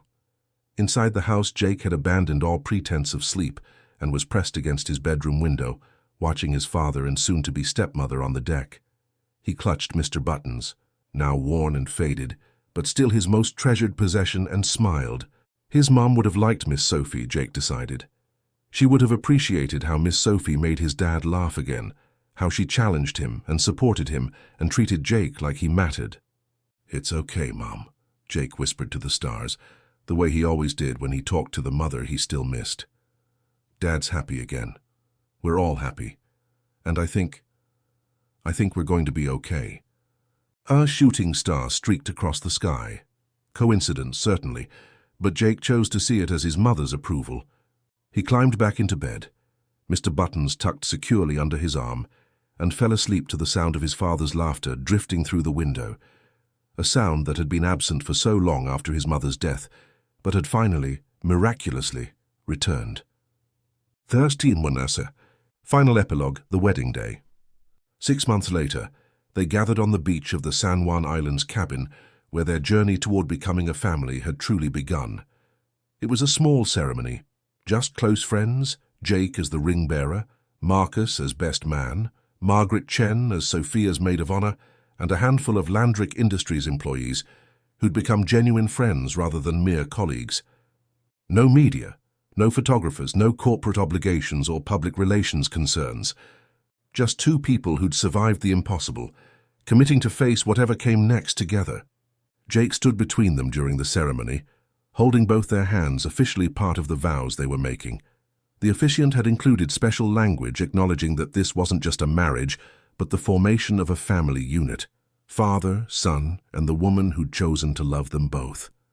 When the officiant said, "You may kiss your bride," Jake loudly added, "Finally," earning laughter from everyone present and causing both Ethan and Sophia to break their kiss to laugh. At the reception dinner on the cabin's deck, Marcus stood to give a toast. "I've known Ethan Carter for 15 years, Marcus began, his deep voice carrying across the intimate gathering. I watched him survive combat, lose the love of his life, and rebuild himself from nothing into one of the strongest men I know. And I watched Sophia Landrick take a company built on questionable ethics and transform it into something her father would be truly proud of. Separately, they're formidable. Together, they're unstoppable. He raised his glass. To Ethan and Sophia, may your partnership in life be as successful as your partnership in business. And to Jake, the bravest kid I know, who's getting the family he deserves. To the Carters, everyone echoed. Later, as the sun set in brilliant oranges and purples, Jake approached his father and Sophia with a wrapped present. I made you something, he said shyly, for your wedding. Inside was a framed drawing, more sophisticated than the one from the motel room 18 months ago, but clearly the same artist. It showed 3 figures holding hands on a beach, with words written in Jake's careful handwriting. My family. Miss Sophie, me. We were broken, but we fixed each other. The end and the beginning. Sophia pressed the drawing to her chest, tears streaming freely. Jake, this is the most beautiful gift anyone has ever given me. Do you really mean that? Jake asked. Because it's just a drawing. You're a billionaire. You could buy actual art. This is actual art, Sophia said firmly. And it's priceless because it came from you. Thank you, sweetheart. Jake beamed, then turned to his father. Dad, are you crying again? You cry a lot for a tough guy. These are happy tears, buddy, Ethan said, pulling his son into a hug. Very, very happy tears. As the evening deepened and stars began appearing in the darkening sky, the 3 of them stood at the water's edge, Ethan, Sophia, and Jake, watching the waves roll in. You know what's funny? Sophia mused.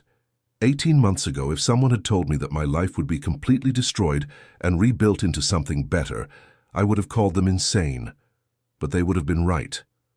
Sometimes the best things come from the worst circumstances, Ethan observed. We just have to be brave enough to recognize the opportunity when it appears. And stupid enough to break into someone's house at 5 a.m., Sophia added with a laugh. Hey, that stupidity saved all of us, Ethan pointed out. So I'm calling it strategic brilliance in retrospect. Jake looked up at both of them, his young face thoughtful. Miss Sophie? Yes, Jake. When I grow up, I want to be brave like you and Dad. I want to help people and stop bad guys and make the world better. Is that okay? Sophia knelt down, meeting his eyes with absolute sincerity. Jake Carter, that is more than okay, that's perfect. And your dad and I will help you become exactly who you're meant to be. We promise. But first, Ethan added, you have to finish 4th grade, deal? Deal, Jake agreed solemnly. Then, with the lightning mood shifts of childhood, he suddenly brightened. Can we go swimming tomorrow? And can Mr. Marcus come? And can we build a really big sandcastle? And yes to all of it, Sophia laughed. Tomorrow, tonight, we just enjoy being together. They stood there as the last light faded from the sky, 3 people who'd found each other in the most impossible circumstances and built something real, something lasting, something worth fighting for. The billionaire heiress who'd learned that wealth meant nothing without connection. The single father who'd discovered that opening his heart again didn't diminish his love for what he'd lost. And the child who'd been brave enough to see the good in a bleeding stranger on his couch, and wise enough to know that families aren't always born, sometimes they're chosen. In the end, the greatest hostile takeover wasn't of a company or technology or power. It was of 3 broken hearts, seized by hope, transformed by courage, and rebuilt into something beautiful. A family. 13 Manasseh. At the end. 13 Manasseh. Oyster post-credits scene. 3 years later. Jake Carter, now 13, stood at a podium in front of his 8th grade class, presenting his personal hero essay. Most people pick celebrities or athletes or historical figures for this assignment, he began confidently. I picked my parents, not because they're famous, though they kind of are, but because they taught me what real heroism looks like. He clicked to a slide, showing a photo from that chaotic week 18 months ago that had made national news. 3 years ago, armed men broke into our house. We became fugitives. We were hunted, shot at, and nearly killed multiple times. Most people would have given up. My dad and Sophie didn't. They fought back against impossible odds because they believed truth and justice mattered more than safety. Another slide, a photo from the wedding. They also taught me that family isn't just about blood. It's about choosing to love people even when it's hard. Even when they break into your house at 5 a.m. and accidentally destroy your entire life. Laughter from the class. My mum, my birth mum, died when I was 6. I thought I'd never have a mother figure again. But Sophie showed me that love doesn't replace what you lost. It just adds something new and different and equally valuable. She's not trying to be my mum. She's just being Sophie. And that's exactly what I needed. Final slide. A recent family photo, the 3 of them laughing on a hiking trail covered in mud and completely happy. Heroes aren't people who never get scared. Heroes are people who get terrified but do the right thing anyway. My dad and Sophie are heroes, not because they stopped a traitor or saved military secrets or any of that stuff the news talked about. They're heroes because they taught me that broken things can be fixed, that families come in all shapes, and that sometimes the worst day of your life is actually the beginning of the best thing that ever happened to you. Jake looked directly at his teacher. So yeah, my parents are my heroes, and I'm going to spend the rest of my life trying to be half as brave as they are. The class erupted in applause. In the back of the classroom, Ethan and Sophia, who'd snuck in to watch the presentation, held hands tightly, both fighting tears.